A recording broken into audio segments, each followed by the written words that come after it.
Everyone, nandito ako ngayon sa bayan ng Sugod, no. Pakikita ko sa inyo ang mga native products dito sa lugar namin dito sa Zone 3. Ayan. So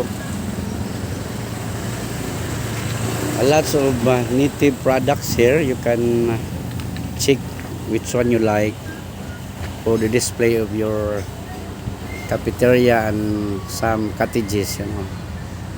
You can use also this one for the house purposes. Ayan, marami silang binibenta rin dito. Ayan, may walis. So ito may mga big jar dito, no, mga kung tawagin sa amin they call it bukag. So ito na, punta tayo dito. Ayan, ang ganda. Wow, this is all native products, handmade by Filipino craftsman. So ayan, meron din silang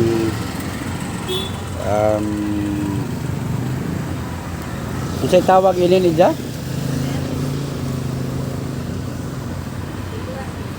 Decorative, no? Ay, meron silang decorative made of bamboo. So ayan, this is all the coconut for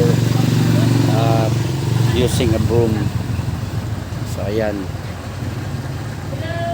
so may lampshade, there is a lampshade too, and a basket for fruits.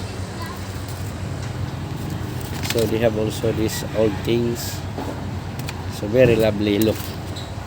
See all these native items you can find here at this shop. Thank you so much.